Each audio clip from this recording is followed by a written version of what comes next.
This is the BBC. You see, you didn't get a laugh, did you? I didn't intend to get a laugh. Well, it's a fine attitude you take on a comedy show. It's not in what you say, it's the way you say it. I'll show you. Ron? Yeah? Here. Show this gentleman how to get a laugh by saying, this is the BBC. This is the BBC. There you are, you see? You got a laugh. Yes, I know, but I am an announcer. Well, no comment. Well, all right. Well, just stand there and announce the program. I mean, you know. Oh, dear. Ladies and gentlemen, whatever happens during the next 30 minutes will certainly be beyond our care. Among those taking part are Senor Alfredo Rodriguez Hemingway, Bert Fitch, Noel Hartington Wainscott, Hilary Booth, the Honourable Priscilla Gormsdyke, Rear Admiral Pike, and, of course, Mr. Kenneth Horne, who prefers to remain anonymous. Ladies and gentlemen, Kenneth Horne.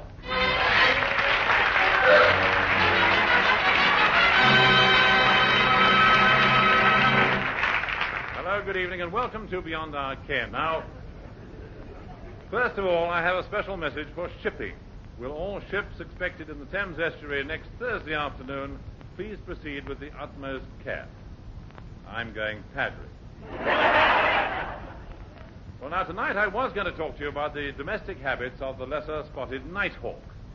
But having had a closer look at the domestic habits of the lesser spotted nighthawk, I thought we'd better leave that sort of thing to the Sunday papers. So, instead, let me tell you about a rather unusual dinner I attended last Wednesday, given by the League of Physicians, Doctors, and Surgeons. We started off with a plate of peridioxycarbotetrachlorate, jocularly referred to as brown Windsor soup. However, the next course was Suprême de l'Université Collège Outpatients Department Français, or in English, cottage hospital pie. For sweet, we all enjoyed steamed golden pudding smothered in a delightful syrup, which turned out to be Dr. Fosdyke's lightning cough cure. And then the eminent surgeon, Dr. Scalpel Fippingham Forceps, told us some of the very amusing things that happened to him on the way to the theatre. All in all, I had a splendid evening on Wednesday, and I haven't eaten so well for a long time. Thursday, I went to the doctor's. Friday, I felt much better, and it turned out to be quite an eventful day. As usual, I had breakfast in the time.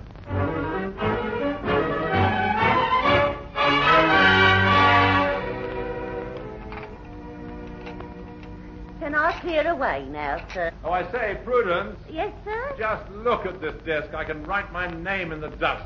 Oh, sir, I wish I was educated like you.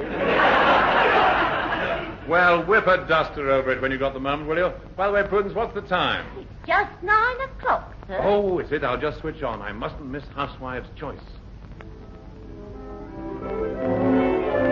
Hello, housewives, and what a lovely sunny morning it is. Just put those old pots and pans away for a while as you listen to your very own programme.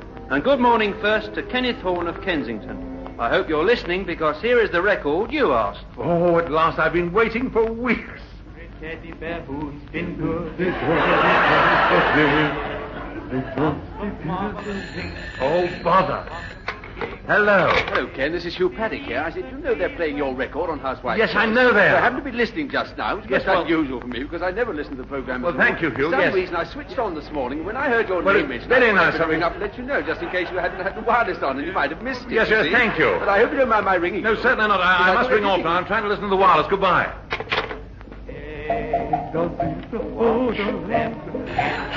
Oh, not again. Oh, dear. Hello. Hello, Ken. This is Ken. Confusing, isn't it? Listen here, boy. Am I right in supposing it's actually you who asked the teddy bear picnic on Housewives' Choice? Yes, that's right. Oh, frankly, I'm surprised. I mean, after all, the teddy bear's picnic. Well, what's the matter with it? Oh, nothing really, I suppose, if you like that sort of thing. I mean, if it were me, I should ask for something much more artistically satisfying, like I'm a pink toothbrush. Yes. Well, thanks for phoning. I really must go now. Oh, sorry, mustn't keep you. Sure to go. Oh, bother. My record seems to have finished now. I shall have to request it again. Oh, where's my pen? Ah, now then, here we are. Perhaps you may remember. Oh, here's another one. Yes, it was me. I did request it. I liked the teddy bear's picnic. I'm asking for it again. And who is this? It's Patricia. Oh, Patricia Lancaster.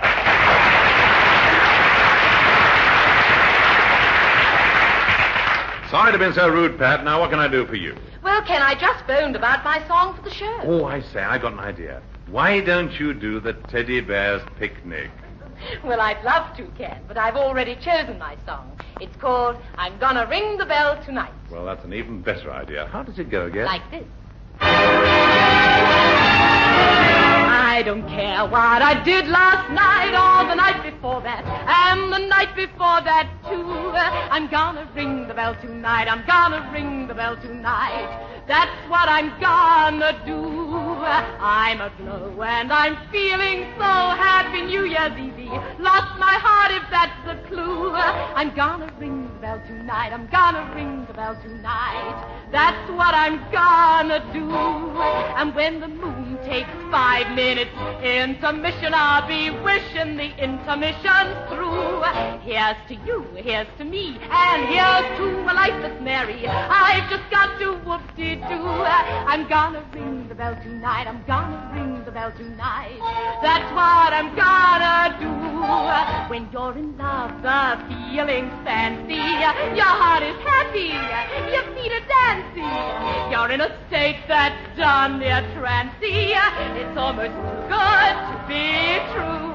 I don't care what I did last night or the night before that, and the night before that too. I'm gonna ring the bell tonight. I'm gonna ring the bell tonight. That's what I'm gonna do.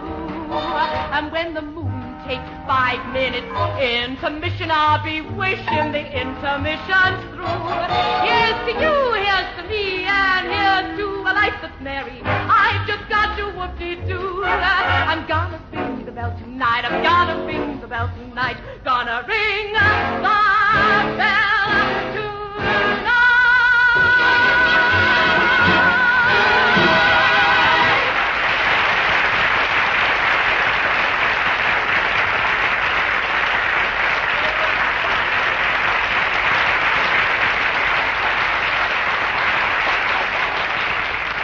Thank you, Pat. That was lovely. And it came over the phone well, too. Goodbye. Oh, excuse me, sir. There's a gentleman to see you.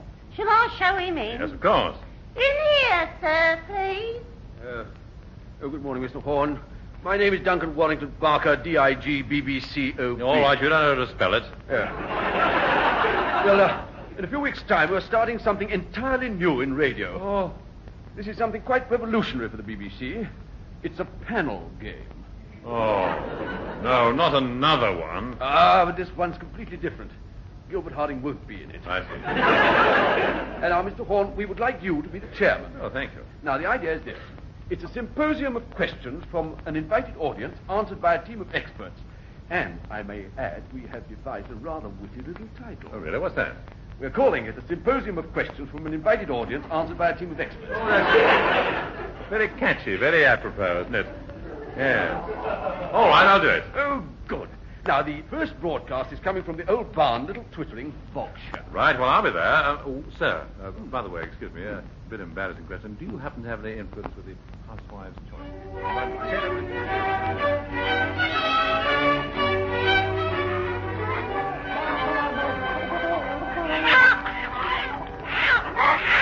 Hello, Mr. Corset.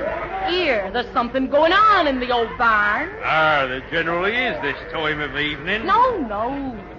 Be they BBC fellers with some newfangled panel game. Why don't you come along? 'Tis free. All right, I will. I say, would you mind keeping that cow quiet? Now, quiet, everybody, please. Thank you. This is the BBC, and welcome to Little Twittering. Tonight our panel consists of first, at the top of the table, philosopher, poet, and writer, Bertrand Bussell. Good evening. And next to him, charming and talented actress Eunice Gaysmile. Hello. Next, our expert on local government, chairman of several committees, and prospective parliamentary candidate for the Goodwin Sands, Mr. George Simcox. Hello, all. Finally, the well-known countryman and author, Arthur Fallowfield. Right. Well, now that's our panel. And now we're ready for the first question, which comes from... Timothy Hatt. I should like to ask the team, do they agree that the current high rate of super tax discourages incentive, and does it reverse the profit-output ratio, thus creating a retrogressive movement in regard to the production of non-essentials? And a very good question, too. Does the team think what the gentleman said? Bustle? Well, it's no good asking me. I don't know. I haven't the faintest idea. When I was at Cambridge, I did a thesis once on the subject, and we really came to the conclusion that, economically speaking, that it's no good asking me. I just don't know. Yeah. Now, Miss Gaysmile, would you care to elaborate on that? Well, darling, I think the question had something to do with money, and of course I'm all for it. But when it comes to the question of tax, I'm afraid I can't give any advice because, frankly, darling, I just don't pay any. Oh, what have I said? George Simcox, perhaps you can contribute something. Well, I've had a lot of experience on finance committees, and we used to have a saying in the old council chambers, money talks. And that's true, you know, money does talk. Of course, all it ever says to me is goodbye.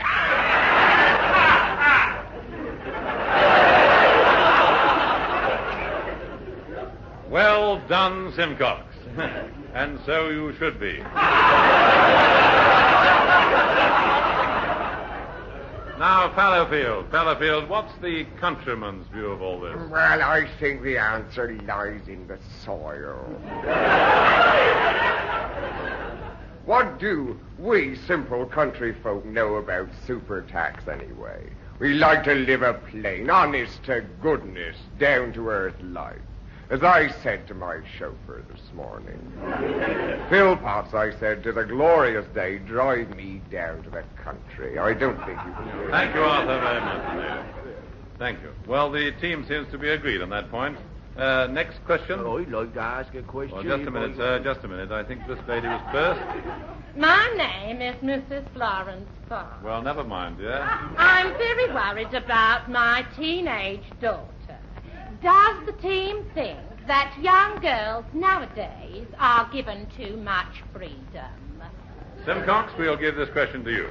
I'd rather have the teenage daughter. Yes, fine. Now, Eunice? Well, darling, I do understand this problem because I played the part of a mother with this same problem in a recent play. And it was one torment after another. My billing wasn't right, the dressing room was appalling. And my dear, as for the leading man, well, he didn't seem to get the hang of his part at all.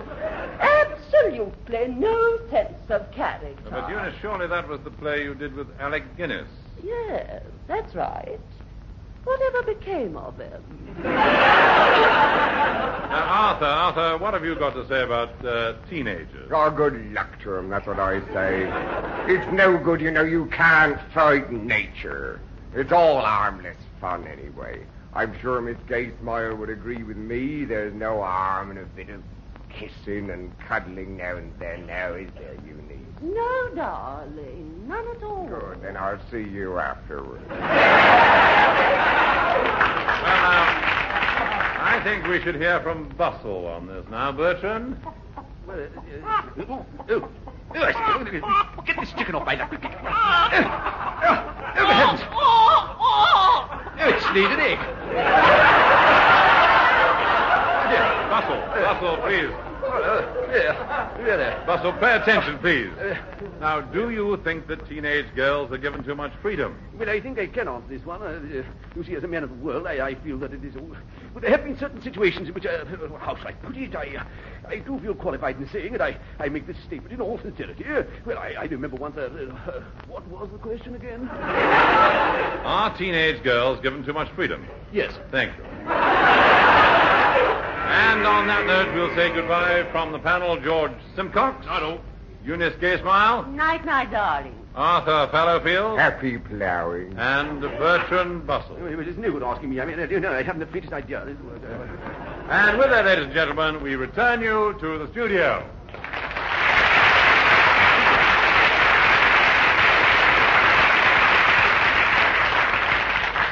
And we're just in time to hear music for milking provided by the Malcolm Mitchell Trio. Well, I've sung this song, but I'll sing it again, of the people I've met and the places I've been, of some of the troubles that bothered my mind, and a lot of good people that I've left behind. Saying, so long, it's been good to know you. So long, it's been good to know you. So long, it's been good to know you. What a long time since I've been home. And I gotta be drifting along. I walked down the street to the grocery store. It was crowded with people, both rich and both poor. I asked the man how his butter was sold. He said, 1 pound of butter for 2 pounds of gold. I said, so long, it's been good to know you. So long, it's been good to know you. So long, it's been good to know you. What a long time since I've been home. And I gotta be drifting along. So long, it's been good to know you.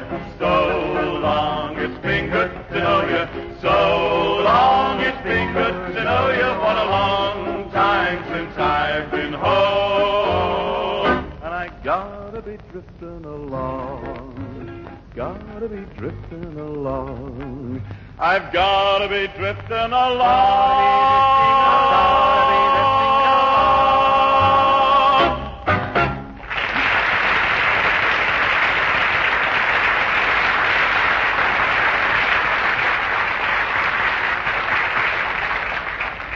And now we come to the special Kenneth Horne documentary feature, Hornorama.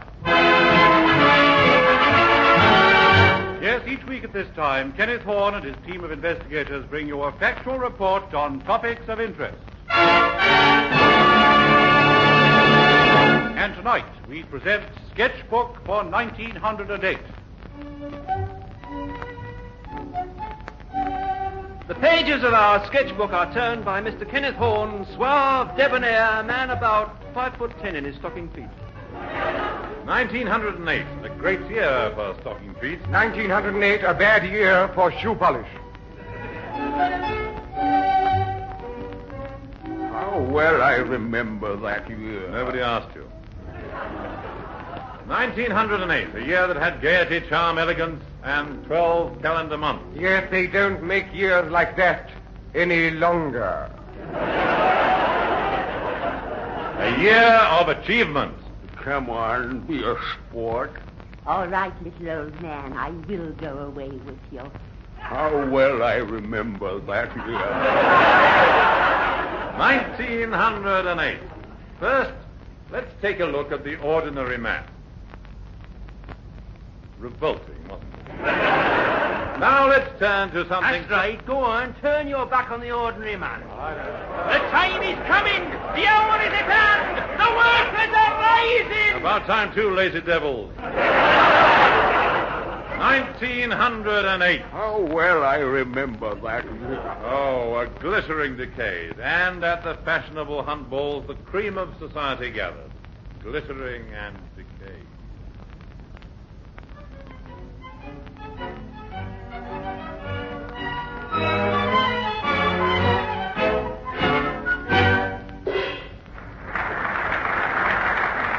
I say, Lady Caroline, that totties was a trifle hottish. Indeed it was, Lieutenant. I wonder if it's any cooler out on the veranda. Much. Lady Caroline. Oh, it's no use, Reggie. You know our love can never be. After all, you are only a third lieutenant, and Daddy is colonel of the regiment. Oh, don't let that worry you. I'm not a snob. Oh, Caroline. Oh, Reggie. Unhand my daughter. Oh, Colonel Smellingham Phipps. Sir, I do hope you're not thinking of holding Lady Caroline against me. You were doing all right on your own. Caroline, return to the ball. Now then, sir, who are you? Lieutenant Marshbank, sir. Marshbank? Sir. Marshbank? Her name is me. I seem to remember a Tiger Marshbanks once drank 4 Mayfair clubs dry and threw a policeman into the Serpentine. Any relation? My mother, sir.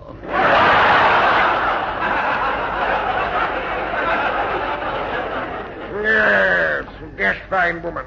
Well, we'll forget this incident, Marshbanks. Let's return to the ball. Good heavens, sir. It's gone.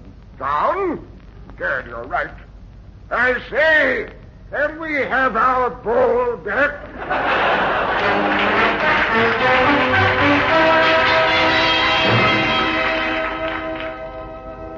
1908. How well I remember that year. A year of conquest in the air. Yes, on a day in May, several English aviators were drifting silently into the sky. In balloons. It was, in fact, the International Balloon Race. I think I'm gaining on them. I'll throw out a sandbag, and up we go. Now another sandbag, and up, another one, higher, another one. Oh, higher. Oh, what a wonderful sensation it is floating along with the breeze. Rising, dipping. Oh, it gives a man something. What say you, Caldecott? Caldecott? Funny, I could have sworn it was a sandbag.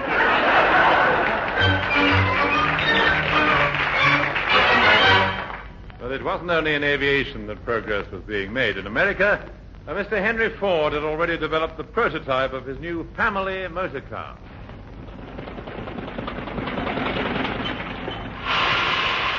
Oh, Martha, come on out here. Land sakes, Elmer, what in the world is That's that? a motor car, Martha. And this here gentleman is Mr. Henry Ford. He designed it and built it. Glad to know you, ma'am.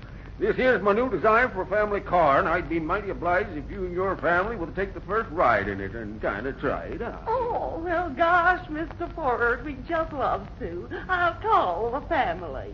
Matt, Joe, Bill, Gwendoline, Sylvia, Geraldine, Frank, Ezra, Penelope, Mortimer, Hank, Shirley, Alma Jr. Come on, kids, we're going for a ride with Mr. Henry Ford. All right, that's everyone, Mr. Ford. I guess we're all on board. Oh, gee gosh, isn't it exciting?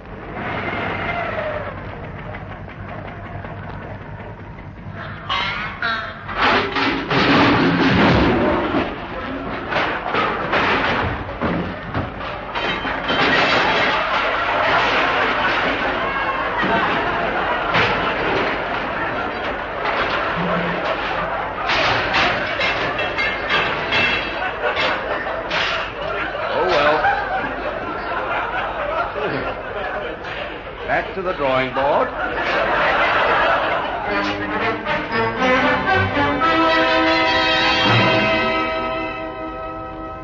$1908, and the theaters are booming. At the Shaftesbury, a fashionable throng flocked to see Lim Chittagong and Madge Wellington Boot, and they gasped at the audacity of their new play, The Unbuttoned Glove.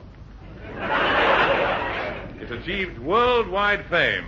The newspapers in New York had this to say. The Unbuttoned Glove is sensational. Never before has the theater experienced such a thrill with this play that begins where the others leave off.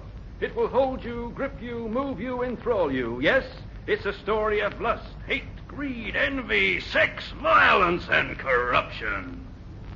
And in London, the Times said, Diverting theater.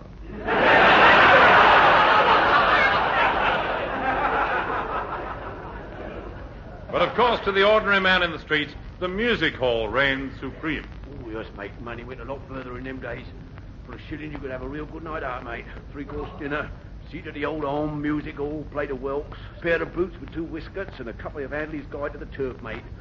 All for a shilling? Yes, I've still got some souvenirs of them happy times. Have a welcome. Thank you. Yes, who will ever forget the old home? Greatest music hall of them all. Now, alas, still open. Here is a typical program of 1908. Ada West, stereo. Mortimer Chundwit, rope dancer. Conrad Heffington, impersonator. Phyllis and Enid Suarez, son with a cobra. And many others contortionists. But perhaps best loved of all was the lovable Harry Biggs, as he used to sing this lovable song.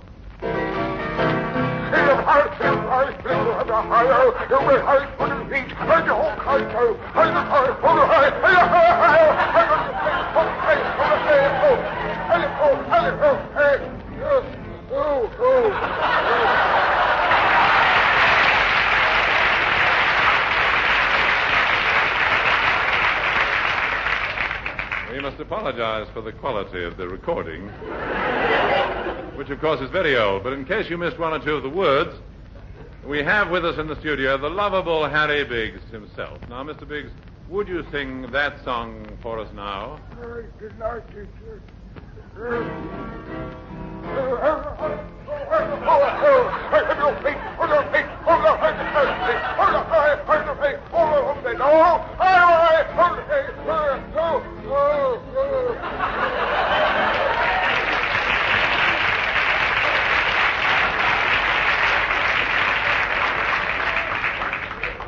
Yes, 1908 was indeed a year of melody.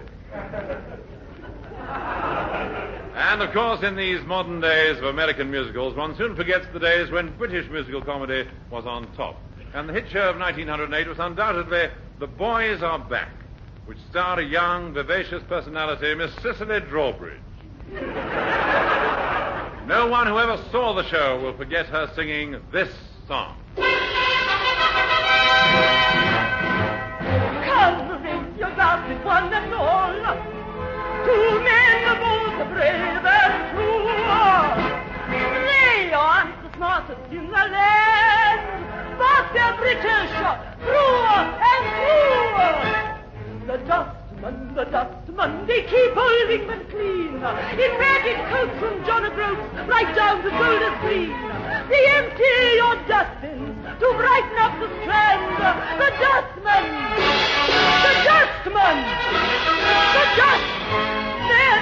of the land. The There they come. keep old England Hooray! See their shovels cleaning. Hooray! And more they come. The dustman.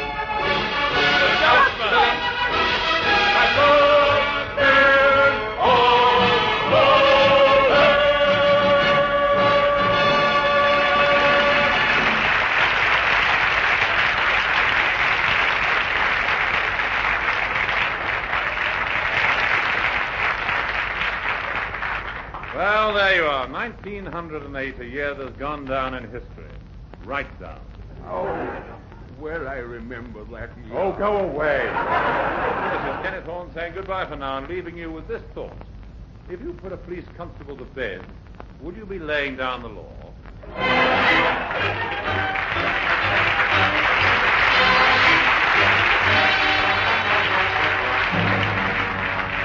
You might have been listening to or have just missed Beyond Our Ken, a sort of recorded radio show which gave employment to Kenneth Horne, and also to Kenneth Williams, Hugh Paddock, Betty Marsden, Ron Moody, Patricia Lancaster, the Malcolm Mitchell Trio, and the BBC Review Orchestra, conducted by Harry Rabinowitz.